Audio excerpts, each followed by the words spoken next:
So today, let's talk about a method to validate your app idea. Let's jump into the landing page method of validation. I also call this the shop simulation method because think about it. When we go shopping, we go to a physical store, we buy the product, and if we like it, we come out with a happy face.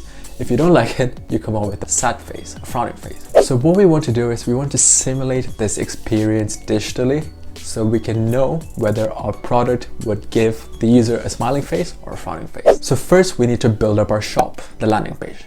To build a landing page, there are different ways to do it. There are paid services like quickmvp.com, which lets you fast track through this process. There's also drag and drop website builders like Wix. I love Wix. And there's also WordPress and the more traditional ones. So this is an example of a landing page, and this is actually a page that we have created for my startup idea. So this is an offline site, not live. We'll just use it to demonstrate how to build a landing page to validate an idea for an app. The first you can see there's a quick one-liner and a picture describing a product.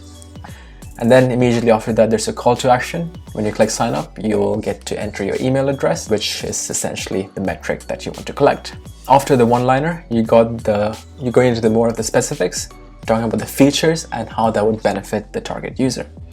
So you've got neuroscience powered, stress detox, fast acting, easy and fun. And then more into specific use cases, got morning meditation, workplace stress, leisure, sleep. Finally, you want to add in some credibility here. So we won quite a few awards from the university for this, and so we added that. The other thing to do is either add your team members or yourself and why they should trust you. And finally, a big fat call to action again.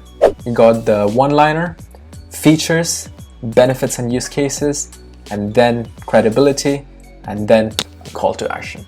And you want to emphasize this call to action again and again throughout, because that's the ultimate place you want the user to click on. Because the amount of people who sign up after seeing this is quite a good indicator of intent to buy later on. Now you got the landing page with well-designed features, showing off all the good things about your products and a clear call to action. Now the challenge is to drive traffic to that page. Driving traffic is hard. If you just leave out a website out there in the open, not many people will come in. And one of the most efficient ways of doing it is paid advertising. To do paid advertising, my suggestion would be Facebook. Facebook's got about 2.5 billion users, monthly active users on its platform, which makes it the largest social network in the world. And it has basically all kinds of demographics involved.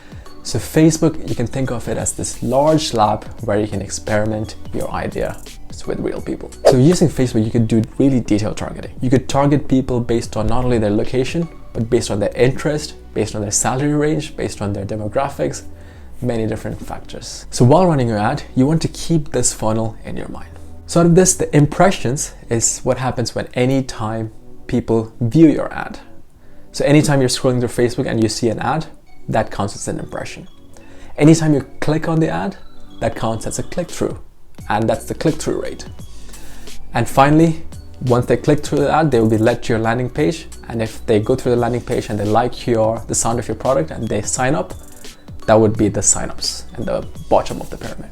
You want to make the pyramid as steep as possible for it to be a great idea. The wider it is, the worse the idea. What do I mean? You want to maximize that click-through rate. And if your click-through is late, bro, that means you're just wasting a lot of money where a lot of people are viewing your ads, but no one clicking through. And to make the click-through rate as high as possible, what you want to make sure you do is that you experiment with different ads. For example, run 5 different pictures or visuals for your ads, 5 different text or descriptions, and choose the one that has the best results over a period of time. So once you got the ad sorted, you know there are a lot of people coming into your site. And the next thing is the bottommost part of the pyramid, which is the most important, which is the signups, the call to action. So if people are landing on your page and not a lot of them are signing up, that means your product is bad. So if your ads are bad, then you could always optimize your ads to make it good. But if your product is bad, you need to change your idea. In terms of the pyramid, what you want to make sure is both the click-through rate and the signups are as high as possible. And you just want to track these two metrics and optimize to the best of your ability. Finally, I want to talk about why getting these email signups through this method is a great asset for you to have in the long term. First of all, you validated your idea through a strong intent to buy, which is good. And number 2, you got a list of people who you could email out to and push out your actual product when you're done building them. or even for your alpha beta testing stage. That's a great asset to have because it's hard to get people, and here you have people who are actually interested in using your product. And number 3, when you're ready to launch your product and when you're running ads again, you can use this email address and your Facebook pixels to get what you call a lookalike audience. So this would be audiences in Facebook who are very similar to the ones who visited your site or the ones in the email address. And when you target your ads this way for your launch to these lookalike audiences, your ads become more efficient, which means you spend less for reaching more people. So 3 birds in one shot: validating your idea, having a list of people to launch your product to, and having a larger pool of potential people by getting lookalike audiences through your current data, which will help you run ads much cheaper the next time. For more content like this, do subscribe to my channel, and I'll see you next week.